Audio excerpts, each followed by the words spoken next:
Halo teman-teman semua, selamat datang kembali di channel WPU bersama saya Sandika Gali. Dan di video kali ini kita nggak akan ngoding ya teman-teman ya. Kita mau ngobrol-ngobrol santai aja karena udah cukup lama saya nggak jalanin seri atau ngelanjutin seri Tanya Pak Dika. Ya, beberapa tahun yang lalu tuh saya sering mengadakan atau bikin video ini ya, dimana kalian nanya pertanyaan ke saya bisa lewat Instagram atau lewat komentar di YouTube tentang topik-topik baik itu seputar IT maupun tentang saya pribadi dan channel WPU ini. Oke, tapi sebelum masuk ke pertanyaannya, saya mau ucapin terima kasih dulu kepada sponsor kita untuk video kali ini, yaitu Stram.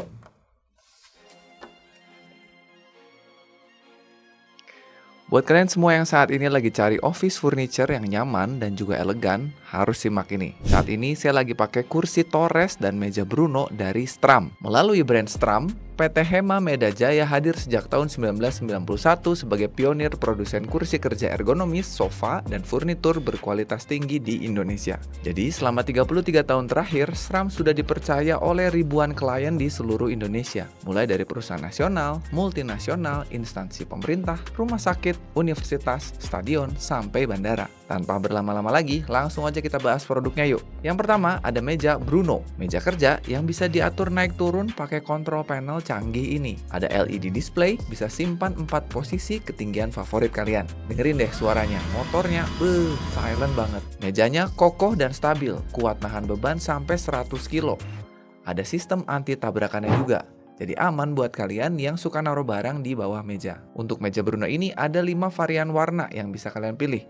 Di antaranya Clear Large, Black Matte, Baltimore Teak, Smoke Piccolo, dan terakhir yang saya punya ini adalah White Matte. Next, kursi Torresnya nggak kalah mantep. Selain desainnya yang cakep, kursi ergonomis ini jelas nyaman banget dan banyak konfigurasinya. Sandaran dan tempat duduknya bisa diatur dengan 5 posisi multi-locking mechanism. Headrest dan lumbar supportnya juga bisa disesuaikan. Armrestnya fleksibel, bisa diatur ke 4 arah. Dan yang saya suka nih, rodanya smooth dan silent banget. Emang harga nggak bohong sih, premium banget kualitasnya. Kalau untuk kursinya ini terdapat 6 varian warna, yaitu red on white, blue on white, green on white, gray on white, black on black, dan black on white, sama kayak yang saya pakai sekarang ini. Enaknya Stram ini, rakitnya termasuk gampang, panduannya udah jelas banget, bahkan kalau kalian ada kendala, bisa langsung hubungi mereka dan langsung akan dibantu. Tapi kalau kalian nggak mau pusing, bisa langsung minta aja dipasangin sama timnya. Plus, gratis pengiriman khusus Jadetabek. Kalau kalian mau nyobain dulu sebelum beli, showroom Stram ini ada di Jakarta.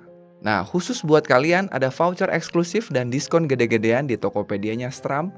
Pakai voucher Stram 1111. Buruan check out sebelum kehabisan karena ini serius worth it banget. Kalian juga bisa cek review dari pelanggan yang udah beli biar makin yakin lagi. Stram, solusinya buat kerja lebih produktif dan nyaman. Oke teman-teman ya, jadi kita mulai dulu menjawab pertanyaan-pertanyaan seputar workout ya, atau seputar olahraga. Ini pertanyaannya banyak banget. Saya pilih yang banyak ditanyain dan juga yang paling menarik untuk saya jawab ya. Ini pertanyaan pertama ada beberapa yang mirip. Ini terkait dengan workout plan dan juga rutin dari workoutnya. Ini ada Diki Adi Satria, dia nanya spill workout plan Pak Dika katanya. Terus ada Muhammad Irsan 27, Bang jadwal workout berapa kali seminggu dan apa aja workoutnya? Mirip ya. Ada juga dari Manu Dinata, Pak seminggu berapa kali workout? Latihannya paling sering apa? Mirip juga ada Zagival, Pak saya baru pemula, mau mulai workout biasanya berapa kali seminggu untuk workoutnya? Dan terakhirnya dari Gigih Taufik, sama juga Pak Dika kalau workout seminggu berapa kali, terus latihannya di jadwal apa enggak? Nah ini ya, semua pertanyaan mungkin saya jawab dengan satu jawaban aja ya. Nih, jadi yang pertama untuk workout ini menurut pengalaman saya ya. Jadi teman-teman kalau secara profesional silahkan cari instruktur profesional atau ahli workout gitu ya. Ini saya hanya memberikan pengalaman yang sudah saya lakukan selama beberapa tahun ini aja. Jadi menurut saya untuk workout ini yang paling penting kalian lakukan adalah yang pertama menentukan tujuan dari workoutnya. Jadi jangan sampai olahraga itu hanya sekedar berolahraga aja. Jadi tentuin tujuannya, karena tujuan dari berolahraga itu bisa macam-macam. Dan kalau udah tahu tujuannya, hal yang harus dilakukannya juga itu bisa macam-macam. Misalnya apa tujuannya? Tujuan yang pertama, pengen fat loss, ya nurunin kadar lemak di dalam tubuh. Yang kedua, pengen muscle building, pengen ngebentuk otot gitu ya. Terus yang ketiga, pengen punya badan yang estetik gitu. Estetik beda sama atletik ya, karena menurut saya itu bentuk tubuh orang itu ada yang atletik, ada yang estetik, sampai ada yang bodybuilding gitu. Terus juga tujuannya mau meningkatkan endurance, meningkatkan power, itu beda-beda. Nah, kebanyakan orang tuh pengen berolahraga biasanya simple aja, pengen sehat. Nah, padahal kan ukuran dari sehat itu nggak semudah itu ya teman-teman ya. Jadi tentukan dulu pengennya apa. Nah, rumusnya secara umum gitu ya, secara umum untuk berolahraga supaya nggak mager gitu ya. Rumusnya itu kan 150 menit per minggu. Jadi kalian berolahragalah 150 menit per minggu. Setelah kalian tahu tujuannya apa gitu ya. Misalkan saya mau fat loss, ya udah cari olahraga yang bisa kalian lakukan minimal 150 menit seminggu. Nah, ini tergantung kalian punya waktunya berapa banyak gitu ya. Kalau misalkan sehari saya cuma punya waktu 30 menit, Pak. Ya udah nggak apa-apa. Berarti seminggu kalian lakukan selama 5 kali gitu. Kalau saya punya waktu 1 jam untuk berolahraga, berarti kalian punya jatah minimal seminggu 3 kali berolahraga. Dan usahakan seminggu tuh minimal memang 3 kali gitu ya. Jadi kalau misalnya kalian udah tahu 150 menit seminggu harus berolahraga minimal seminggu 3 kali, ya tinggal diatur aja sesuai dengan waktu luang teman-teman, sesuai dengan kegiatan teman-teman masing-masing. Nah, saya kebetulan saat ini tuh berolahraganya minimal 3 kali seminggu, maksimal saya bisa sampai 6 kali seminggu gitu. Tergantung waktu kosong saya dan juga tergantung olahraga apa yang dilakukan di minggu itu. Nah, sekarang plannya apa? Baik lagi tujuannya ya, apa, terus olahraga yang bisa kalian lakukan itu apa, kan olahraga tuh banyak banget. Kebetulan olahraga yang saya lakukan itu adalah angkat beban dan juga calisthenics ditambah kardio ya. Di kardionya bisa jalan atau jump rope atau skipping ya. Nah, kalau misalkan kalian punya waktunya 2 kali, misalnya dalam seminggu pas saya cuma punya waktu 2 kali. Nah, saran saya lakukan full body workout. Jadi latih semua anggota tubuh atau latih semua otot gitu ya. Otot dada, otot bahu, otot punggung, otot kaki. Ya, cari latihan-latihan yang bisa mengakomodir semua otot itu. Kalau misalkan hanya 2 kali, dua-duanya sama, full body workout, semua harus kena lah gitu istilahnya. Kalau misalkan 3 kali kalian punya waktu, pas saya ada waktu nih 3 kali dalam seminggu, saran saya lakukan splitnya atau tipe olahraganya ada yang namanya push, pull, dan leg ya. Gerakan yang mendorong seperti bench press atau push up gitu ya. Pull, gerakan yang menarik gitu, bisa deadlift, bisa rowing atau pull up ya. Dan gerakan melatih otot kaki, bisa squat, bisa RDL atau Romanian deadlift. Ya pokoknya cari latihan yang melibatkan otot kaki. Jadi kalau 3 hari push, pull, leg. Nah kalau misalkan 4 kali, nah itu silakan nanti dicari mungkin ada satu bagian otot yang diulang 2 kali dalam 1 minggu. Nah bahkan saya akhir-akhir ini tuh sering minta bantuan AI ya. Saya minta bantuan Gemini untuk bikinin menu latihan gitu. Jadi misalkan saya bilang minggu ini saya punya waktu 4 hari, kira-kira saya harus latihan apa, tanya aja ke AI-nya. Nanti dibikinin program latihan sampai dengan jumlah set dan jumlah repetisi. Ya teman-teman ya, jadi pola latihan dan pola workout sesuaikan dengan kegiatan teman-teman masing-masing, bukan teman-teman masing-masing ya. Yang pasti tadi rumusnya paling gampang adalah 150 menit per minggu, minimal 3 kali latihan seminggu. Oke, aman ya? Gak apa-apa, kita ngobrolin olahraga sekali-kali gak apa-apa. Lanjut, pertanyaan berikutnya. Ini pertanyaan mengenai suplemen. Yang nanya Jebo AKA Heru ya. Suplemen pakai apa Pak dosen? Oke. Ini saya ada beberapa sih biasanya yang saya konsumsi ya. Ini saya bagi menjadi beberapa kategori. Yang pertama adalah suplemen untuk ngebantu workout ya, ngebantu performance saat kita olahraga. Ini saya nggak pakai langsung semua ya, kadang-kadang aja ada yang saya pakai, kadang-kadang ada yang lagi nggak saya pakai, tergantung lagi ada budgetnya apa enggak gitu, atau tergantung lagi memang masih ada atau enggak gitu. Jadi untuk workout biasanya saya mengkonsumsi pre-workout sebelumnya ya, sebelum mulai olahraga pre-workout, karena itu isinya biasanya kafein ya, untuk bantu kita nambahin energi. Karena kebetulan saya saat ini lagi nggak ngopi gitu, jadi saya butuh kafein, saya biasanya minum pre-workout. Terus saya juga minum atau mengkonsumsi kreatin 5 gram setiap hari ya, karena menurut saya kreatin ini adalah suplemen yang paling worth it ya, untuk nambahin power, nambahin endurance, dan dia menurut saya suplemen yang paling murah gitu. Itu harga pokoknya kalau saya hitung-hitung, kalau kita konsumsi 5 gram sehari itu harganya sangat murah lah. Dan kreatin ini sangat susah untuk didapat dari real food gitu. Kita harus banyak banget makan daging untuk dapetin 5 gram kreatin sehari. Tapi dengan bantuan suplemen ini kita bisa dapetin 5 gram sehari. Ini saya konsumsi pada saat saya latihan maupun ketika saya lagi nggak latihan. Itu kalau pre-workout hanya ketika latihan aja. Sebenarnya nggak perlu pre-workout itu ya, kalian bisa minum kopi aja, kopi hitam sebelum latihan. Atau green tea juga bisa, yang penting ada kafeinnya. Dan hati-hati jangan minumnya terlalu sore atau bahkan malam. Saya Kalau minum pre-workout atau ngopi aja ya, ngopi setelah jam 3 sore itu saya pasti nggak bisa tidur. Jadi setiap orang punya toleransi terhadap kafein yang beda-beda. Ada yang sensitif, ada yang enggak. Nah kadang-kadang saya mengkonsumsi L-karnitin sama BCAA itu kadang-kadang aja, kalau lagi ada aja. Ya itu untuk olahraga, untuk ngebantu performance di olahraga. Yang kedua, suplemen untuk meal replacement, untuk mengganti makan. Ini biar gampang aja dapetin asupan protein hariannya gitu. Saya mengkonsumsi whey protein sehari bisa 1-2 scoop ya. Untuk nambahin aja, kadang-kadang kalau kita lagi pengen target proteinnya terpenuhi, kalau mau makan daging ayam untuk dapetin 25 gram protein, itu kan daging ayamnya harus cukup banyak gitu. Tapi dengan minum whey protein itu simple aja. Hanya dengan nyeduh minum kita udah dapet sekitar 23-25 gram. Gitu. Kalau makan kan harus ngunyah gitu ya, kadang-kadang kan makanannya banyak, capek juga ngunyahnya gitu. Dan yang ketiga, ini suplemen kesehatan aja supaya mendukung kesehatan kita. Saya minum vitamin C, vitamin D, B12, zinc, magnesium, terus buat sendi saya minum glukosamin, terus kadang-kadang saya minum ashwagandha ya. Jadi itu beberapa suplemen yang saya konsumsi ya hampir setiap hari lah ya. Jadi barangkali ada brand suplemen yang mau masuk, boleh silakan ya. Oke, itu pertanyaan mengenai suplemen teman-teman. Ini udah nyaris 30 menit ya, tapi masih banyak nih pertanyaannya. Kayaknya kita bakalan ngobrolin workout dulu deh di episode kali ini ya. Walaupun agak aneh mungkin yang nonton sini, kenapa channel programming ngomongin workout? Nggak apa-apa ya, sekali-sekali nggak apa-apa. Berikutnya, ini menarik pertanyaannya. Topiknya mengenai berat badan ya, naikin atau nurunin berat badan. Yang pertama nih ada dari High Rim. Ada target berat badan nggak Pak? Sama rutinitas maintenance makannya gimana? Yang kedua, dari Badra Putra 12. Tutor gemukin badan. Padahal udah makan sehari, udah 5 kali katanya, tapi masih gini-gini aja. Untuk Badra sebetulnya saya nggak punya pengalaman gemukin badan ya. Karena saya tuh dari gemuk ke kurus ya, tapi nggak apa-apa, nanti saya coba sharing aja. Sebenarnya sekarang saya sudah masuk ke target berat badan yang menurut saya cukup lah gitu ya. Sekarang saya ada di 71 sampai 73 lah, range-nya di situ. Tinggi saya 174 cm. Nah, tapi saya masih pengen, kalau berat badannya udah oke, tapi saya masih pengen nurunin body fat-nya, massa lemak di dalam tubuh. Mungkin sekarang saya lagi ada di sekitar 18 kali ya, sampai 20 lah. Saya pengennya di bawah 15 gitu, 15%. Nah, biasanya kalau di bawah 15% itu otot sudah mulai terdefinisi ya. Otot perut tuh udah mulai kelihatan lah. Kalau di bawah 15%. Kalau di atas biasanya ketutup gitu sama lemak. Nah, ini sebetulnya sekali lagi kalian harusnya konsultasi ke ahlinya langsung ya. Konsultasi ke dokter gizi, ke ahli gizi, atau ke profesional gitu ya. Karena saya ini hanya berdasarkan pengalaman aja. Sebetulnya saya juga baru efektif turun berat badan itu setelah saya konsul ke dokter gizi gitu. Karena kan itu dicek secara profesional, diukur gitu ya, pakai alat yang profesional gitu.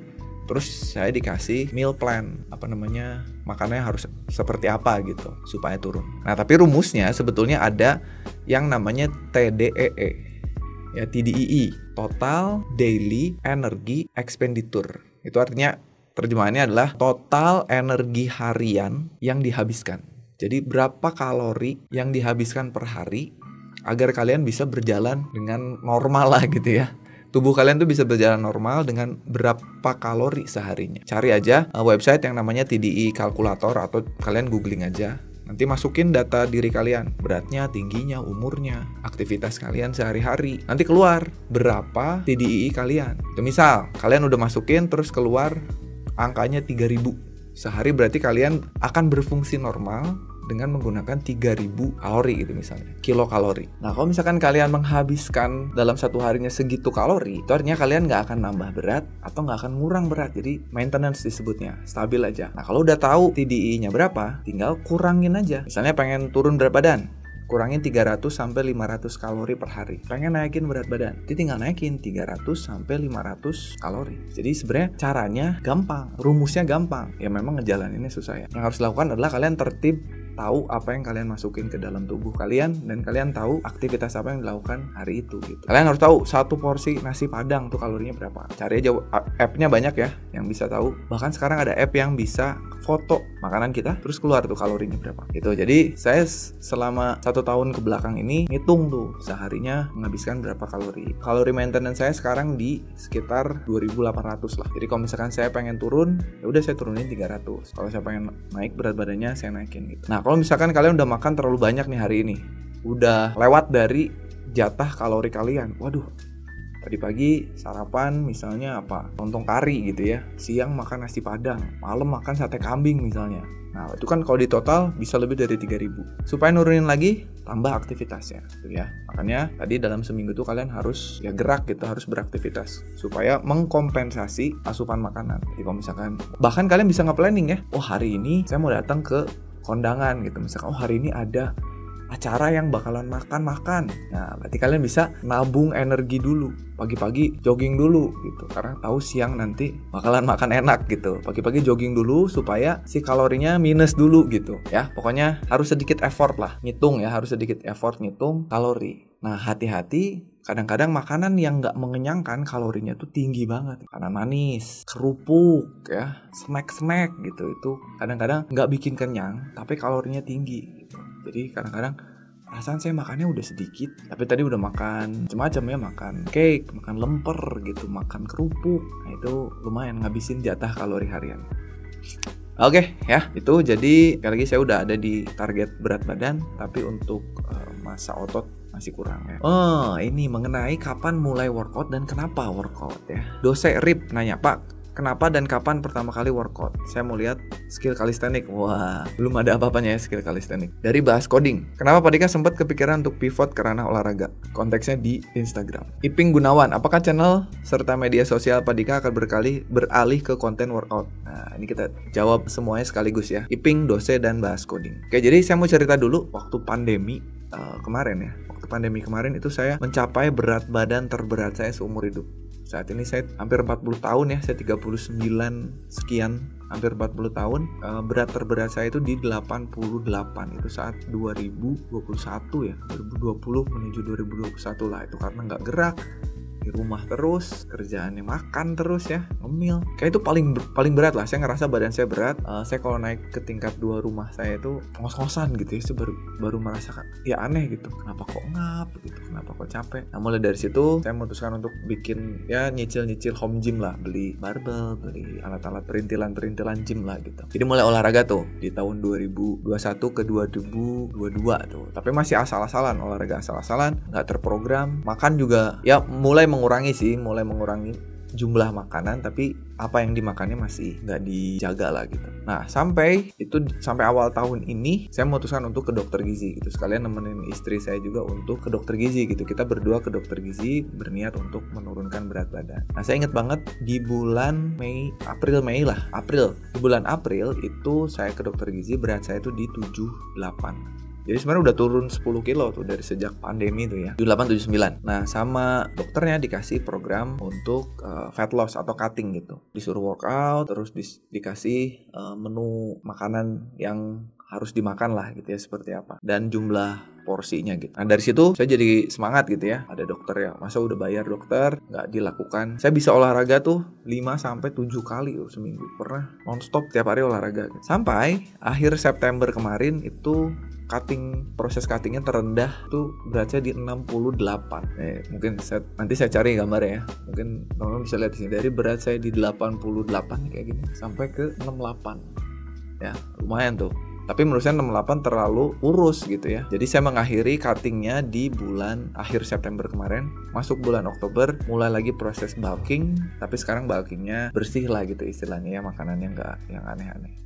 Rencana saya sampai akhir tahun nanti, Desember 2024, saya mau coba lean bulking. Jadi pengennya sih yang naik tuh massa ototnya, bukan massa lemak. Nah, dari perjalanan ini saya merasa manfaat ke badannya tuh enak banget gitu ya. Dari sisi kesehatan, saya tuh pernah kena GERD parah. Sekarang udah nggak pernah kambuh. Saya tuh insomnia, susah tidur. Sekarang udah jarang insomnia ya, dan efeknya rasanya ke badan juga lebih enteng gitu, lebih enak. Nah, jadi saya pengen berbagi nih ke teman-teman di sosial media perjalanan ya, istilahnya apa ya, transformasi lah atau perubahan saya lewat sosial media. Walaupun baru kalau teman-teman yang follow Instagram, saya baru share-nya sedikit-sedikit di situ gitu. Siapa tahu ada teman-teman yang terinspirasi juga gitu, karena saya nggak mau teman-teman programmer khususnya terjebak di stigma kalau programmer tuh nggak sehat gitu ya, nggak pernah olahraga, terus di depan komputer terus. Ya saya pengennya juga kita mulai membongkar stigma itulah. Kita juga bisa kok programmer tapi aktif berolahraga gitu ya.